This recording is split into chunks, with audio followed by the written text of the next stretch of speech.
When I was 15 years old and wanted to become a sportscaster, I wanted to be famous. I wanted to be rich. I wanted girls to like me. I wanted my career because I wanted it to be all about me. I've learned that serving is better than to be served. You can fulfill all sorts of dreams that you have if you focus on others first and not just what do I get out of it. When I do my research for NFL Red Zone, I don't think, ooh, here's a stat that will make me look really, really smart on TV. I think, oh, here's a stat that the audience will go, wow, to, that they will learn something about the game that they love.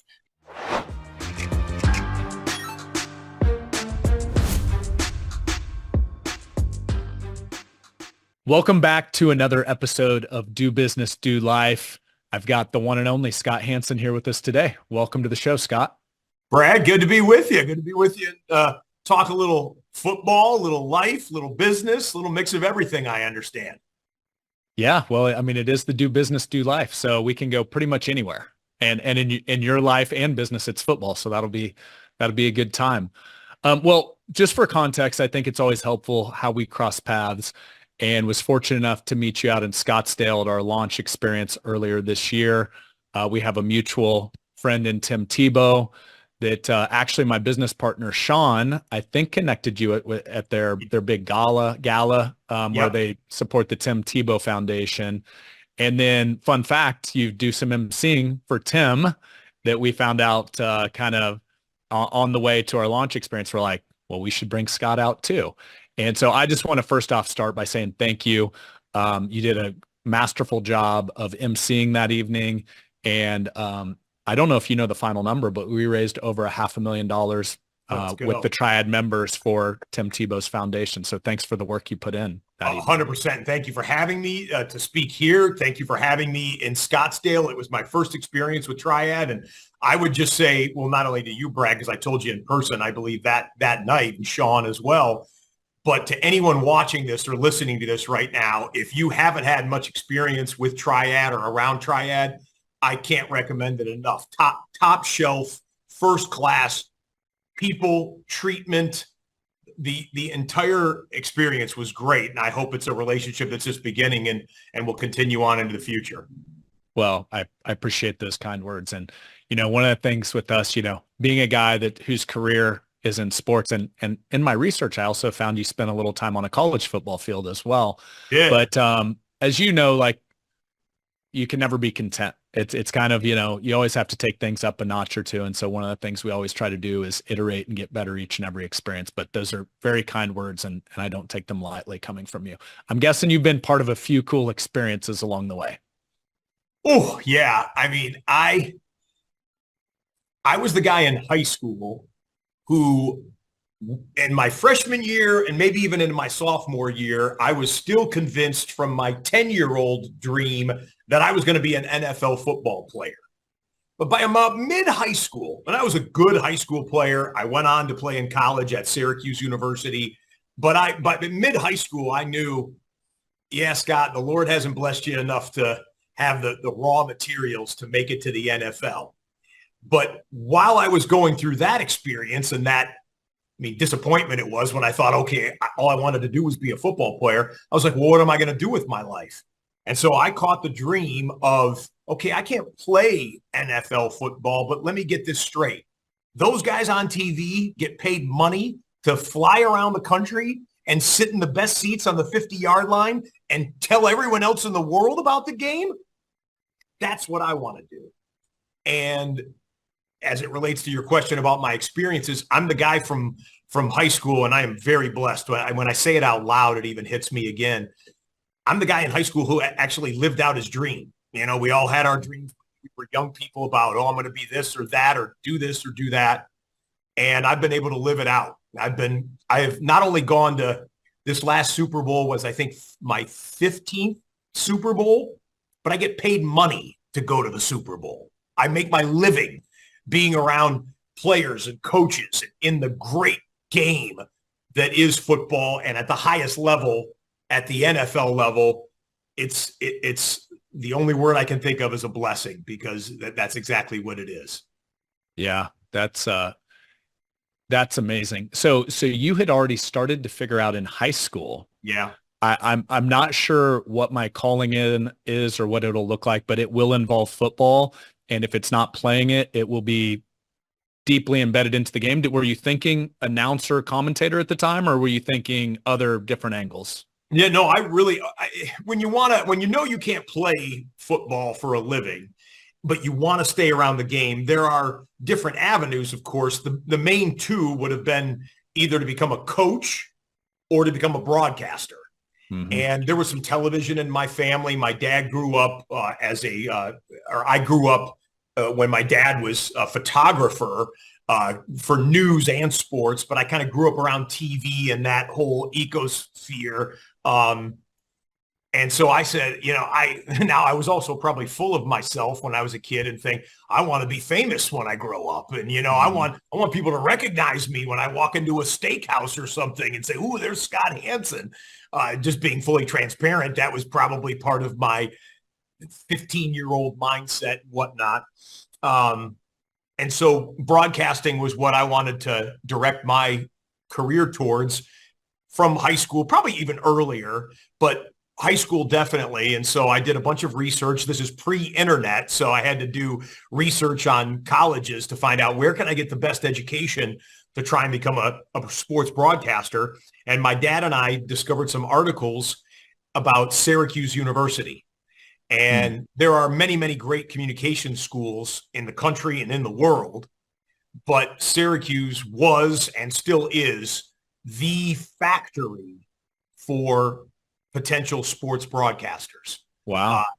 Just to say some names that your audience would know: Bob Costas, Dick Stockton, Marv Albert, Mike Tirico, Len Berman, Sean McDonough. And those are just some of the national names. Marty Glickman, going back to the early days of sportscasting.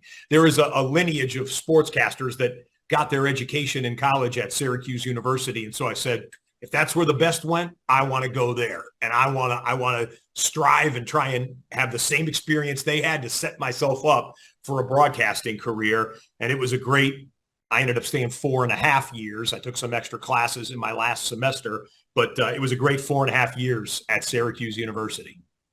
And I hope you enjoyed college a little bit. I mean, we all deserve that, yeah, right? I did. Yeah, I made all the stupid decisions that some young people make as well. But Syracuse was a great place, academically, socially, and then athletically for me as well. Walking on the football team and playing for 4 years, even though my talent level was like a Division III player, which for those who don't know is the lowest level of college football that you could play. Syracuse is 1A. They don't call it Division 1A anymore, but it's the highest level of college football. And so I was like Rudy, the movie Rudy.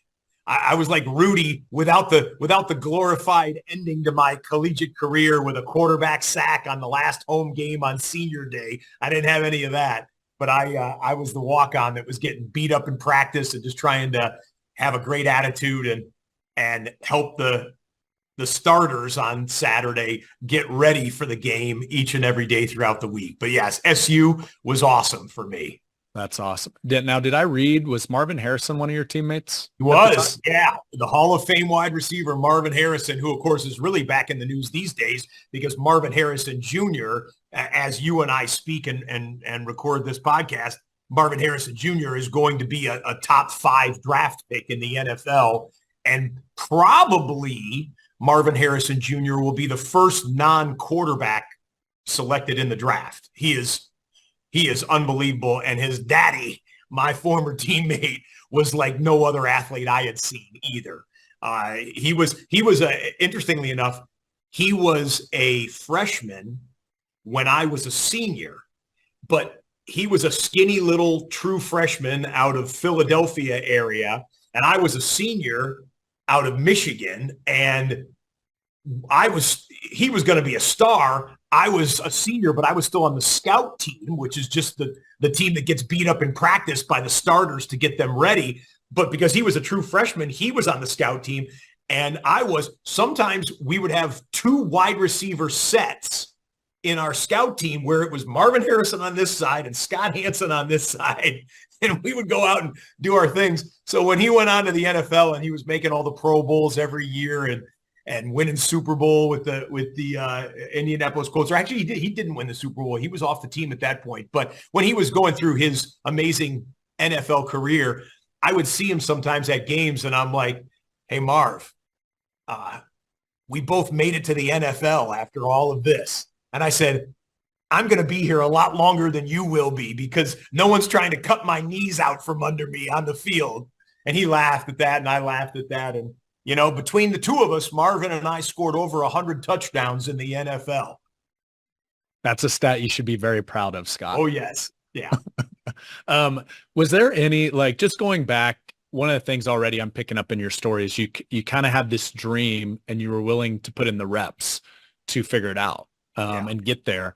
Marvin Harrison obviously became one of the best receivers in the history of the NFL, obviously partnered up with Peyton Manning. That helped a bit. But as a freshman, were there things you saw in him other than just sheer raw talent that led you to believe he could make it to the NFL and have an incredible career? Were there certain things that stood out about him at that time? The first thing that stood out was his raw ability. His talent was remarkable. He was and is kind of a quiet guy.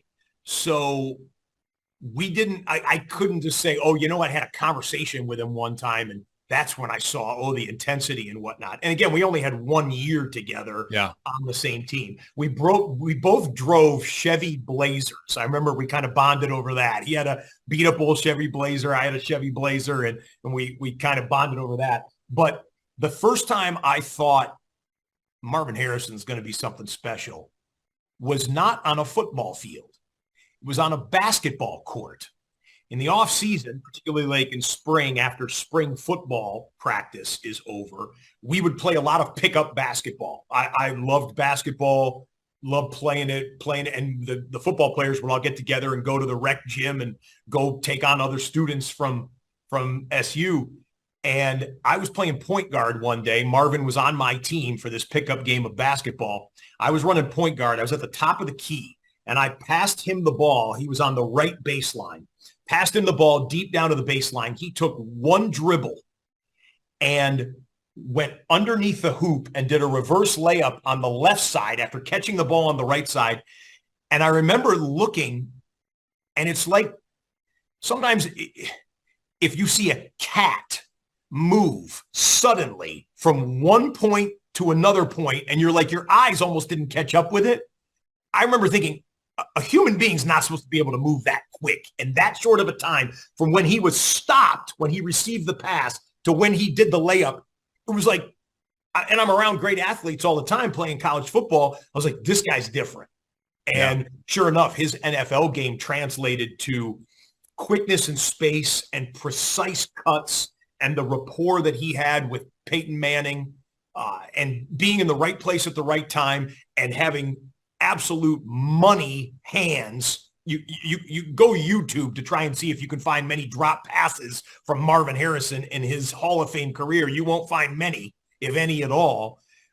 He was different. He was special. And that's why he has a gold jacket and a bust in Canton, Ohio. Yeah.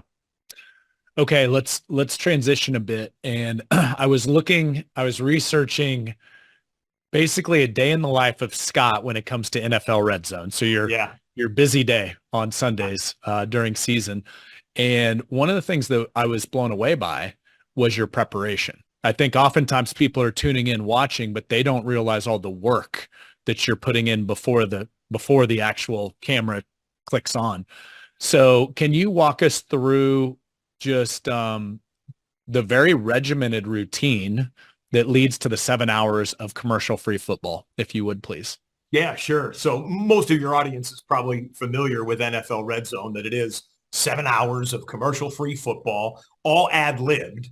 You know, the first 2 minutes of the show, I actually type into the computer and have a teleprompter just to say, here's what I want to say to set up the day. But as soon as the first kickoff happens, we're off and running, and we're just reacting to whatever the football games present. On an average NFL Sunday, on NFL Red Zone, I have 11, 12, 13 games with which to choose to. We're going to take you to Dallas. Let's go to Atlanta. Let's go to Seattle. Wherever the action is hottest, we take you there, and then we just get a result of they scored a touchdown, they kicked a field goal, they had a turnover, whatever, and then bounce to the next game. So it is an extraordinary amount of preparation for me to host the show well and for me to serve the audience. And I hope we get a chance to talk about that, because I ultimately don't look at myself so much as just a TV host, but I'm there to serve the audience. And we can maybe talk more about that later, but I prepare like every one of those games is going to be the 35-31 walk-off touchdown, jaw-dropping moment at the end of the game, controversy, drama, action. Some of those are going to be, they'll end up being 42-7 blowouts. And we're like, okay, that game was over at halftime and you don't see it more, but I can't tell you which one's going to be like that. So right. I prepare all 11, 12, or 13. So for 7 hours of ad-libbed hosting, I must do, I've never counted the hours, but it's dozens of hours each and every week, much like NFL football players practice for 40, 80 hours during the week, film study, practice, nutrition, weightlifting, rehab and recovery, everything to play a 3-hour football game on Sunday. And I didn't know you were going to ask me this, but I happened to pull out of my notes. These were my notes from week 18 of last year. And I don't know if you can look at this, but that's just the cover page. I read hundreds and hundreds of pages of material starting on Sunday. Let's just say this was the middle of the season. I come home from NFL Red Zone. I go right over here to my couch on my right-hand side here in my place in Los Angeles. I flip on Sunday Night Football to watch that game. And then I put, can I show your audience something real quick? Yeah, do it. So over my right shoulder, this is my media wall over there. Oh, my. 5 big screen televisions. That's a 70-inch TV flanked by 4 50-inch TVs. And on Sunday night after Red Zone, I have Sunday Night Football on NBC on the middle screen, and then I'll put the highlight shows, the NFL Network highlight show, the ESPN highlight show, anything else I can see, and I literally just bounce my eyes around and I say, okay, how did we do today? Did we show that? Yep. We showed that? Yep. We told that story? Yep. We had that. And keep in mind that the highlight people on NFL Network, on ESPN, they have a couple hours to pick and choose and edit together what they want. We're doing it live, real time, on the fly. And so for us to be able to have 99% of the stuff you're going to see on SportsCenter that night, we had live or 10 seconds after it happened in real time. But that doesn't happen without preparation. So I take dozens of websites that I go to, follow all the storylines, injuries, maybe player movement. This guy's going to be benched this week. This guy's going to start this week. This guy, whatever it is, anything that we could think about that we might have to talk about on NFL Red Zone, I'm saturating my mind with Sunday night, Monday, Tuesday, Wednesday, Thursday, Friday, Saturday, and boil it down to about 20, 30 pages of notes that I've taken to say, these are the things that I want to make sure that I'm prepared for. And then I just react. When the game gives me an opportunity to, I'm like, you know what? I remember that story that I studied on Wednesday. Let me tell the audience that story. I remember this stat that I came across on Friday night, and now here on Sunday, it's applicable to this game. Let me disseminate that. I look at it as, and this is true in business too, I look at it as a tool belt. Let's say I was a contractor, and I get called to go into someone's house, and they might not have told me what exactly the problem is. It might be plumbing, electrical, there's a problem with the drywall, whatever it is. If I'm a good handyman and I know every tool on my belt, when I show up and the homeowner says, oh, it's this, I got it. I know what the tool for the job is because I've mastered what is required for any job. And I have confidence to go in there and say, I can do that. We can take care of that for you. No problem. So I look at all the notes that I take on 11, 12, 13 games on a Sunday as tools that I can use if and when the job requires it. Does that make sense? Yeah, I was just thinking, Scott, there's a lot of financial advisors out there. They're like, I look at building a financial plan the same way. I've got all of these tools, investment products, insurance, asset management, fill in the blank. And they're just trying to do their very best to solve the problem at hand. So I love that. And by the way, the best financial advisors in the world are the most prepared, no different than you. They're educated in their craft. Going back to your prep, even your diet, I believe you're eating high salt foods in the morning just because you have to go 7 hours without using the restroom. Isn't that part of your preparation? Is that true? Oh, 100%. I think about it. Brad, I'll be doing cardio in the gym in early June when NFL football is probably the farthest thing from most of the public's mind. I'll be doing cardio in June going, all right, this extra 20 minutes that I'm doing after I just put in an hour on the elliptical, this extra 20 minutes is for that 6th hour of red zone when my stamina might even be failing a little bit, or my enthusiasm might be tempted to wane a little bit. No, I want to be able to bring it. And you know what? If I'm in good physical shape, I can summon the energy, the intensity, the focus to give the audience the absolute best I can in hour number 7, as I did in hour number 1, in week number 16, as I did in week number 1. So yeah, and then that also extends to diet, because one of the things I guess I am famous for, or infamous maybe, is not going to the bathroom at all during 7 hours of commercial-free football, 18 Sundays a year for now, like, I think my last bathroom break was like 10 years ago or something like that. And it's not, by the way, it's not that I couldn't take a bathroom break. It's that I don't want to. My earpiece, we call it the IFB in television, but my earpiece is wireless. So let's say I had to go to the bathroom. They would turn off my microphone, right, which is fixed on my lapel.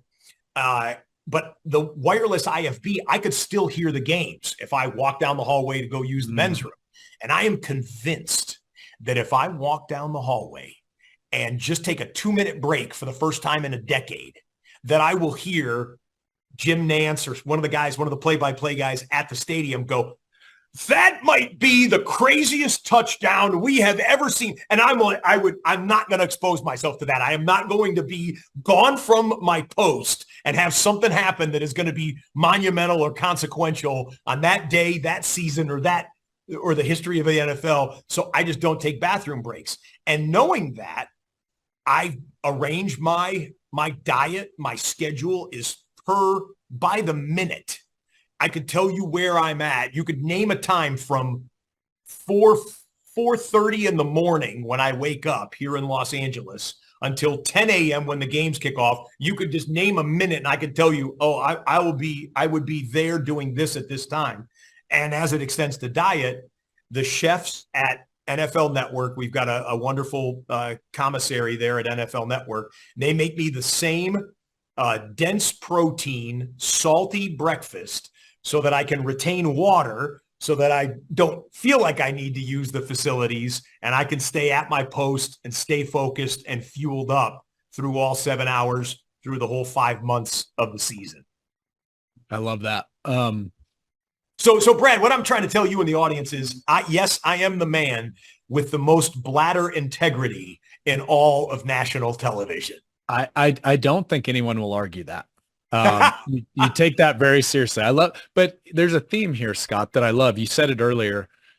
You said you look at it as I'm there to serve the audience. And you know what's funny? Like, I've had a lot of financial advisors that I've been fortunate enough have listened to the show over the years that I've done it.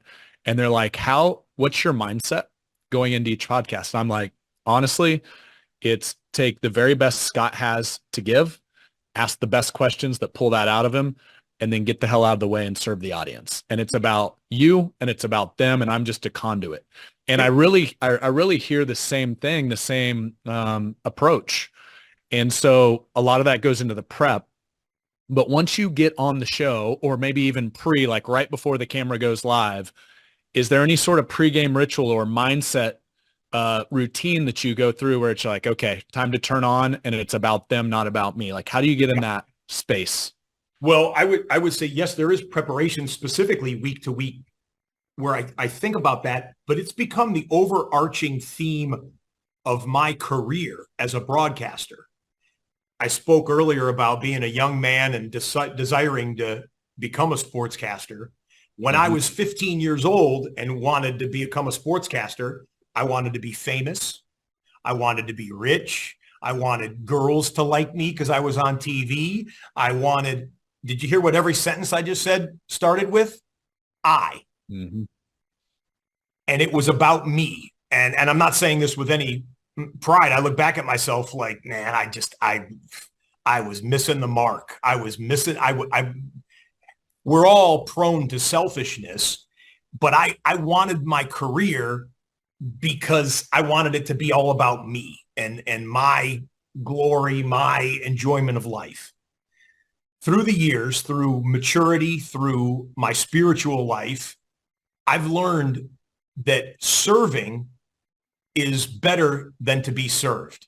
And you can fulfill all sorts of dreams that you have as a 15-year-old, and even new dreams that you didn't even necessarily know the dynamic of, if you focus on others first and not just what do I get out of it. So therefore, when I do my research for NFL Red Zone, I don't think, ooh, here's a stat that will make me look really, really smart on TV. I think, oh, here's a stat that the audience will go, wow, to, that they will learn something about the game that they love, that they will be edified, informed about some team or player or circumstance in the NFL world. I think about it that way. And it's a big shift. When I speak to college classes a lot that want, prospective broadcasters, and I tell them this, I'm like, gang, if I could go back in time and talk to Scott Hanson when I was your age, college, high school, whenever, I would say, make it focus on the audience, focus on serving them. And I use an analogy like this. If you go to a restaurant and you have a great meal, you remember it, you had, oh, the food, do you remember the spaghetti, the way they had, oh, do you remember, oh, that steak was perfect, oh, this type of thing. Well, I don't look at myself as the diner. I don't even look at myself as the owner or manager of the restaurant. I look at myself as the server, the waiter, bringing the food. The food is prepared, right? And the food is the raw ingredients. In my case, it's football, but it's the raw ingredients. And I believe that this meal is going to be a meal that these folks will love and talk about and have a great night over. And I bring them, I present it to them. They enjoy it. I make sure all their needs are attended to, but I'm focused on them. I'm not focused on, oh man, my feet are sore because I've been on my feet. I'm not focused on, I'm like, I want you to have this experience. And then you, as a waiter, can enjoy the meal without ever taking a bite of food. I think everyone understands the metaphor there. Is it if you focus on the customer, if you focus on them, and you really, and you have to do that, how can you do that? Care about them. Care about other people. Think of the financial folks that are watching this conversation right now. The power that they have to benefit others' lives financially, especially with people that they're trusting their entire net worth or a good chunk of it that they've worked for decades here on earth to someone to say, hey, help me achieve my financial goals here. If you care about those people and you have the talent and the ability and you want to use the best tools that you have or the best raw ingredients for a meal to serve them, that's a beautiful thing. And it can be a beautiful, beautiful process. And I hope and I think that folks that watch NFL Red Zone feel like I'm a friend, I'm someone that comes by, and I'm about them. I want them to have a great experience. because these people, whoever is in my audience, they're probably busting their butts Monday through Friday or Monday through Saturday. Sunday might be the one day they get off a week from work, and they could do any number of things, and they choose to turn on my channel for 7 straight hours. And this is their entertainment. This is their escape. This is their enjoyment. I'm going to give them everything I got because I care about them.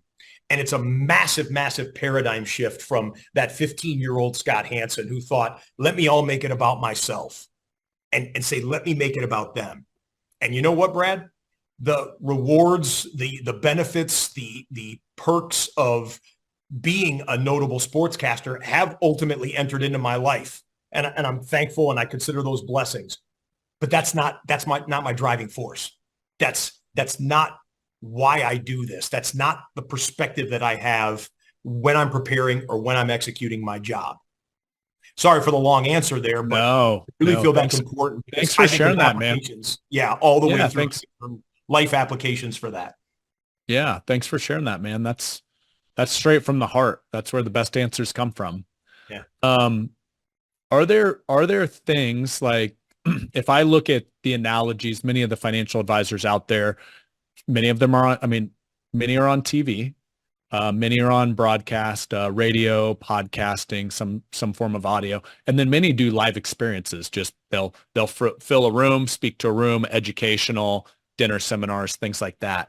If you said, here's some things out of Scott Hanson's playbook, obviously serve the audience first, but here's some ways I connect, or I know you don't see your audience, but what are some things over the years you've learned in broadcasting, like this works if I want to develop rapport with the audience or connect with people?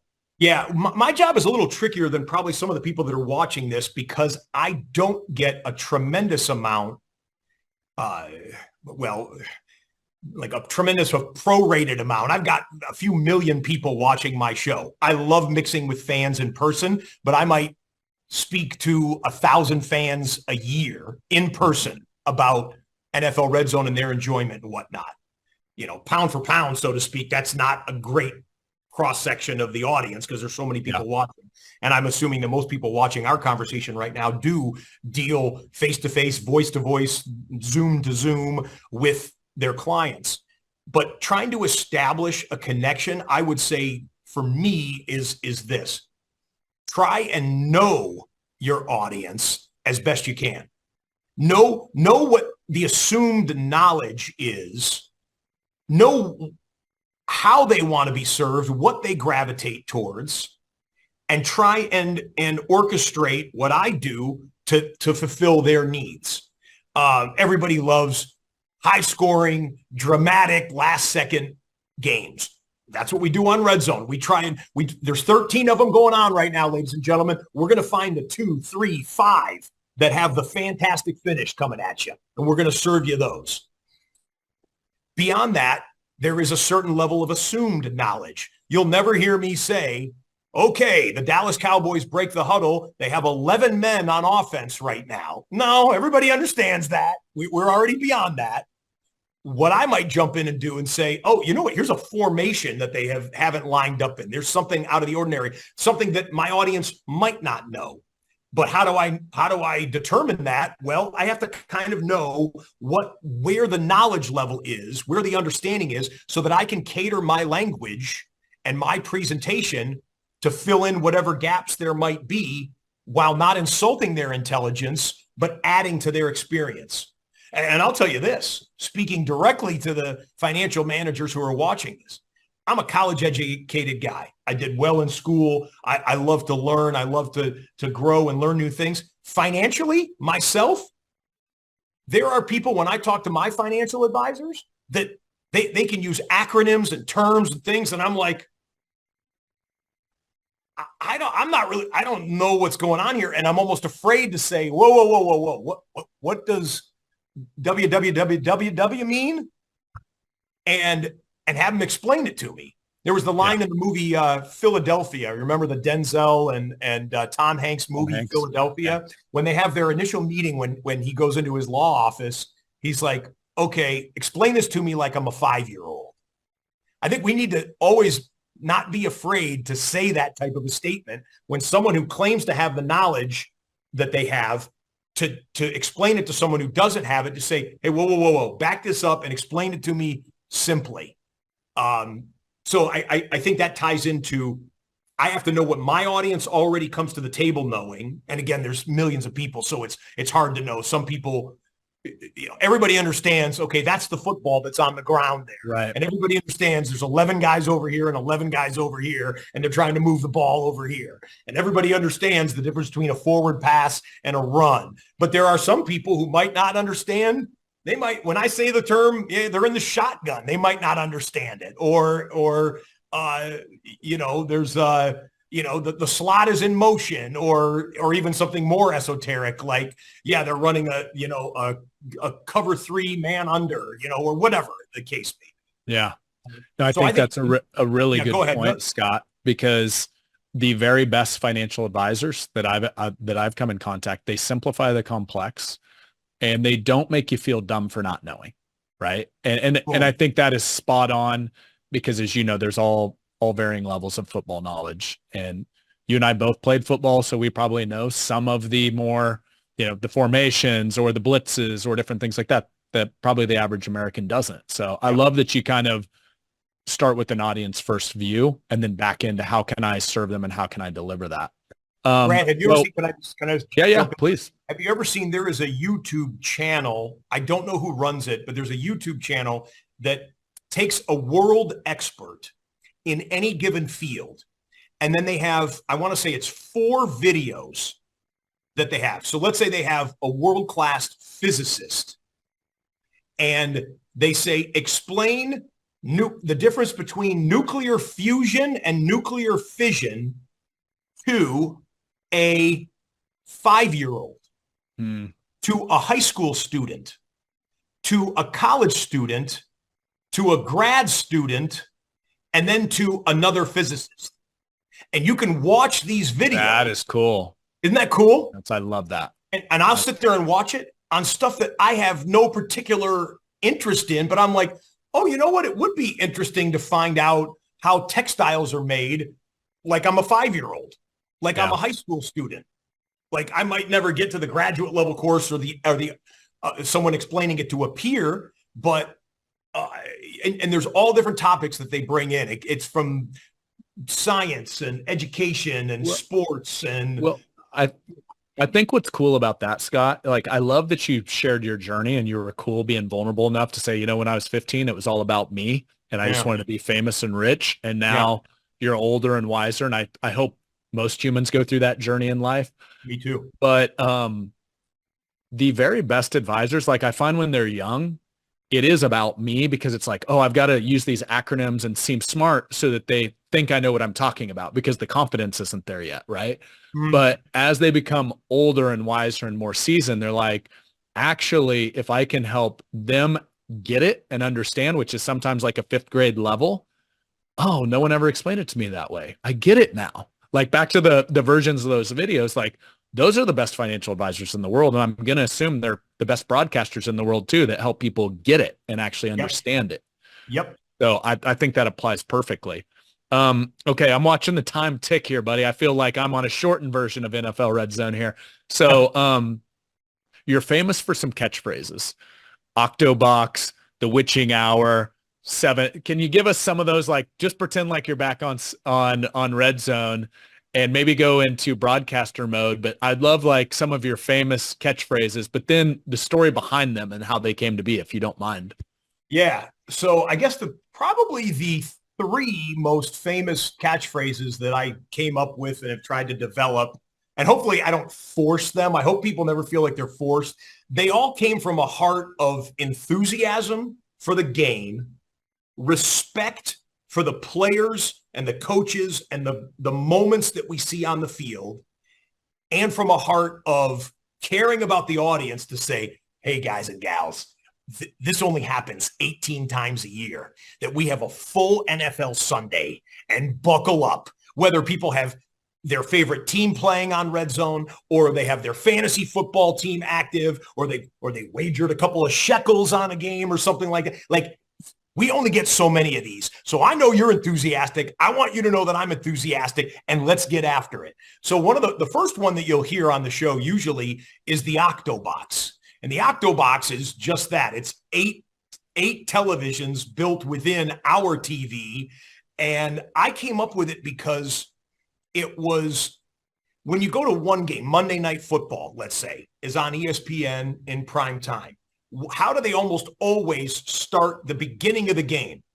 You know, you're looking live at M&T Bank Stadium in Baltimore, Maryland, where the Baltimore Ravens will take on the Cincinnati Bengals on Monday Night Football. And they show a blimp shot, right? The big pull-out view of here's the big thing going on. So I was like, well, if we've got 8 games kicking off at the same time, 1 o'clock Eastern, in 8 different cities, how can we do a blimp shot? And I said, well, why don't we just divide up the screen and just say, here's the big picture, folks. We got 8 games going on. So I'll say, let's go to the Octobox. 8 games going on across the National Football League, 3 division games in Cincinnati, in Seattle, in Detroit. Let's kick it off, ladies and gentlemen, and the first kickoff will happen. And then shortly after I do the Octobox, I give the kind of the kickoff of the day phrase, which is the one that I just came up with, probably because I'm limited in my intellect. I just said, well, how can I encapsulate 7 hours of commercial-free football beginning in one individual moment? Because think about that.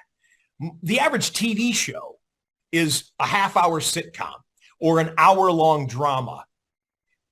A football game is 3 hours long. We got 7 hours here, and we're not taking a break. We have no commercials. So I literally thought about it, and I was like, well, why don't you just tell them 7 hours of commercial-free football start now? And then me, with my fairly energetic style of presentation and enthusiasm, like I said, for the game, I just said, just bark it out, Hanson. Folks, 7 hours of commercial-free football start now. And then we get after it wherever we go to first. And people tell me they have a Pavlovian response when I growl that out at probably like 104, 105 Eastern as the games are just kicking off. They love it, and they'll sit and watch it for 7 hours, a lot of them, which is almost unprecedented in television today, to be able to capture the modern TikTok audience with a 7-hour show is remarkable. And then the last one that'll come in the mid-afternoon, midday for us, when the games are getting to the end of the third quarter or the beginning of the fourth quarter. I just in my 3 decades of covering the National Football League, I said, it's amazing how you look at the scores of the 8 games that are going on, the 9 games that are going on at the end of the third quarter, and then look at the score at the end of the game. How many of those flipped from the team that was leading in the third quarter, lost the game? How many teams that were trailing by 2 touchdowns came back and won the game? And I was like, there's nothing like it in sports television, that not only that this happens legitimately on the field, but that we on Red Zone get to show it, unveil in real time, and that every week there will be, out of the 8 games we're showing, 9 games that we're showing, there will be 1, 2, 5, 7 games where the team that was leading at this point loses the game. The team that was trailing by multiple scores wins the game. And it's thrilling, of course, when that happens for the average audience who doesn't have a particular horse in either race of a game. So I'm like, we got to come up with something, because this 1 hour at the end of the third quarter, all the way to when the last game hits the end of the fourth quarter or overtime, that hour in sports TV is incredible. And I heard from different people on social media. There's different people who claim they came up with it, but we dubbed it the witching hour. And we just said that because it's, that kind of conjures up a thought of like, ooh, this is when the weird stuff happens. This is when the unexpected happens. This is when it gets really wild. And so I call it the witching hour, when wins become losses and losses become wins. And people tell me they literally tell me, I've heard from fans in Germany. I've heard from fans in the UK. I've heard from fans in South America, in Asia, down in New Zealand and Australia, that there are text threads that that pop up that say, Scott just called it the witching hour. Like, buckle up. This, if you don't do anything else all week in sports TV viewing, watch this 1 hour because it delivers, and it always does. And it still is remarkable to me. And the fact that I'm sitting in the captain's seat when that happens is an incredible professional thrill. That's awesome, man.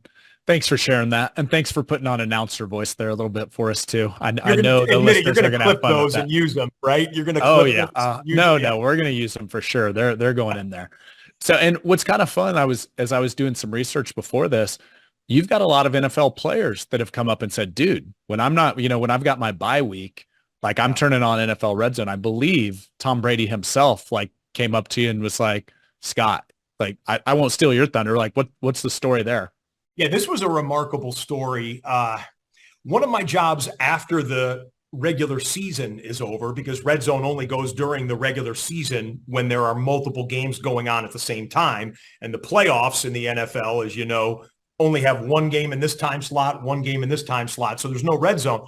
But after the regular season is over, when the Super Bowl has been established, the matchup has been established, I fly to the site of the Super Bowl, and they do a thing called opening night, which is Monday before the Super Bowl. When the two teams have flown into the Super Bowl city, we kind of think like a boxing weigh-in, when they have the fighters get up on the scale before the game and they stare at each other, all this type of stuff. They bring both teams in, they do their media sessions, and then they bring the team captains out on a stage and let the fans that are in the arena that we do it in just applaud them and get excited. Hey, 6 days from now, the Chiefs and the Niners will be playing for the Super Bowl. So I'm the announcer who gets to bring out, ladies and gentlemen, from the AFC champion Kansas City Chiefs, team captains, Patrick Mahomes, Travis Kelce, da-da-da-da-da. And then from the NFC champion, San Francisco 49ers, team captains. Well, turns out the Patriots, I've done this probably 10 different times. The Patriots have been frequent visitors, or at least were frequent visitors to Super Bowl opening night in their incredible 6 Super Bowl title run with Tom Brady and Bill Belichick and company. Okay, so that's the setup. So one of the Super Bowls, and it was early, it was like maybe the third or probably like the 4th Super Bowl that Tom Brady had played in. I'm getting up there and I'm like, from the AFC champion, New England Patriots, team captains, Tom Brady, all the way through. And they come up and the Vince Lombardi trophy is there, and then they shake hands with the opposing team. They stand there for a photo op, and we throw to a commercial break, and the stage lights go dim, and then the players walk off the field. So I'm like, we'll be right back with more Super Bowl 50 whatever opening night. And the stage lights go dim, and they go to commercial break. So the players are walking off. All of a sudden I get a tap on my shoulder, and I turn around, and it's Tom Brady. And he's tall, by the way, really tall. So I look up, and I'm like, Tom. He's like, Scott, I just want to tell you, you do an awesome job on Red Zone. I love it. And I was like, thanks, Tom Brady. You're good at your job too. I'm like, what am I say about that? I don't get starstruck. And Tom and I have known each other for, pretty much when he came on the scene at the Patriots, I've covered his career. So we know each other. We're not necessarily buddies, but like him singling me out to say this about my work, that really, when he's focused on a Super Bowl, that really hit me a certain way. And he is a football junkie. He tells me all the time, he's retired now, of course, but when he was playing on Thursday night, on Sunday, he'd be watching Red Zone. When he was playing on Monday night, on Sunday, he'd be watching Red Zone. During the bye week, he'd be watching Red Zone. That's the way he loves to do it. And I was like, wow, that's really awesome when the folks that you're working, that they're giving us the raw materials to be able to make this show that the fans love, when they love to consume it too. And I've heard from Josh Allen, currently is one of the highest profile guys that tells me he loves Red Zone. Jared Goff, I just bumped into him about a month ago. He tells me he loves Red Zone. When these guys aren't playing on Sunday, that's the way they choose to consume the NFL. And that's pretty cool. And then I've heard from people in Hollywood and music and politics and everything else that watch NFL Red Zone. It's kind of become the zeitgeist of American sports. So, all right, we're just west of Kansas City. I think you knew that about Triad, but any fun Patrick Mahomes stories, just selfishly for me? Yeah. Okay. Well, as I told you, I get to introduce the team captains, and then I did an interview on Monday before the Niners Chiefs Super Bowl. I had this interview live in front of 10,000 fans that were in the arena that we did it in Las Vegas. And then, of course, millions or however many were watching on national TV. But when we were waiting to get our cue, we were in commercial break. It was me, Brock Purdy, and Patrick Mahomes. And the three of us are just kind of sitting there, and Mahomes and Purdy are talking. I don't know if they had ever even met before, but they're talking, and Mahomes asked Purdy, and we know his story, the last pick in the draft. He's making the league minimum in his salary, and here he is going to start in a Super Bowl against the face of the NFL and Patrick Mahomes, and the highest paid player in the NFL and Patrick Mahomes. Mahomes is asking him, so what do you do in the offseason? He's like, do you like golf? Mahomes asked Purdy, and Purdy's like, yeah, I like to golf and whatnot. He's like, oh, we'll have to play sometime or something. And then I'm kind of standing there, and I'm like, well, and I turn to Purdy, and I go, he's got a golf course on his house, on his grounds. And I'm not saying he lives on a golf course. He has a par three, three-hole par three course, I believe, on the grounds of his house in the Kansas City area. And Purdy, the last pick in the draft, still a young man, and his eyes kind of went like this. And I remember thinking, these guys come from a different place there. But it was all very respectful. And then we actually, right after that, they're not equals when it comes to finances, not in terms of their compensation. Of course, Mahomes has been doing it for a long time, and Purdy might end up being a $100 million quarterback. We'll see. But we found a little more common ground because we talked about our faith a little bit. Brock Purdy is an outspoken Christian. I'm a Christian, and Mahomes is a Christian. And we just had a little moment before our interview on TV began about our faith, and just how none of this and that moment, this meant the Super Bowl hoopla that we were all going into for a week is overwhelming, because we believe in a bigger God that has a bigger picture than even the greatest sports and entertainment spectacle in the United States can deliver. And that was a cool moment as well. That is cool. Those are a couple of modern Patrick Mahomes stories. I could tell you some more, but we probably got to move on. Yeah, but we're almost out of time. Well, there is one team I want you to tell me about before we wrap this. Okay. I believe it's a little known team. In fact, most watching or listening in probably have never heard of them before. It's a team that goes by the name the Iron Bladders. Can you tell me about that? Yeah, okay. I thought you might be going there. Yes. The Iron Bladders. The Iron Bladders. My favorite football team. That's my fantasy football team. And the Iron Bladders, of course, because I do not go to the bathroom for the entire 7 hours. And the Bladders were tough. Let me put it this way. Imagine there was a stock market fantasy league. If you played in it against your buddies, Brad, you'd be expected to do really, really well year in and year out. For sure. So I play fantasy football. I'm in 2 leagues. And my competitors, I'm expected to do very, very well with all of the information and the world in which that I have access to, and the world in which I live. And the Bladders were good. We are good. We're going through a little championship drought here, but our competitors earn it. And, you got to tip your cap sometimes. But that when people ask who my favorite team is, because people watch Red Zone and they say, oh, you love the Dallas Cowboys, because I can tell when Dak Prescott throws a touchdown to CeeDee Lamb, you're extra excited about it. And I'm like, no, I'm excited about it because they made a great play. I do not have a favorite NFL team. My favorite football team is indeed the Iron Bladders. I love it. Well, my man, as we wrap, this has been fun. I knew it would be. So thank you so much for grabbing some time with me. My final question, as we were kind of talking before we took this live, at Triad, I mean, you've had a chance to come out and hang with us for a while, and definitely contributed to that experience. And we're all about doing business and doing life and the pursuit of leveling up on both of those. So I'm just curious to hear Scott Hansen's definition of what does do business, do life mean to you? That's a big question. I would say no man is an island. We are all connected in ways that might be immediate in our lives, or connected being a member of the 7 billion members of humanity. And we are all on this planet at the same point in history. So we're all doing life. It depends on how you do it. And I love to strive for excellence in all I do and try and find ways to serve and benefit others' lives. I want to be a there you are guy, not a here I am guy. And I know that might sound antithetical coming from a guy who makes his living talking and looking on TV to millions of people who can't directly respond to me.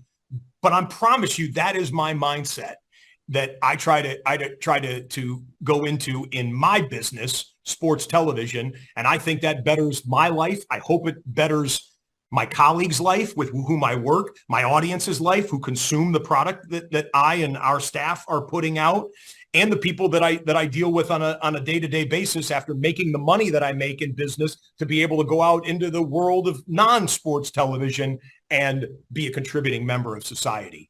So I would say focusing on others, it enriches your life in ways that is amazing. Not that that's the end, or not that that's the driving force for it, but don't be afraid of it, because the world will tell you, get yours, do you. And I'm telling you, God's economy is flipped on its head. He who is first will be last, and he who is last will be first. And just what I was thinking as you were sharing that, Scott, by doing that, it served your business, because it's really clear to see that you truly do embody serving others on the show, and you're just that conduit. And so by doing that in life, it's served you well in business. So I think that's so true. Well, my man, it's taken years for this stubborn mule to get this in his head. Trust me. It's taken years of maturity. And today I'm not where I'll be at in a month from now or a year from now in terms of that maturation process. I hope to go through it throughout my life till my final breath. Same. And I love to surround myself with people that think that way. Yes, sir. And that's why I'm glad to have met you, met Sean, be a part of Triad, and be on the show here today. All right, my man. Well, I'll let you run. I know you've got a full day, but look forward to the next time our paths cross in person. 100%. Have a great day, Brad. Thanks for having me on. See you, Scott.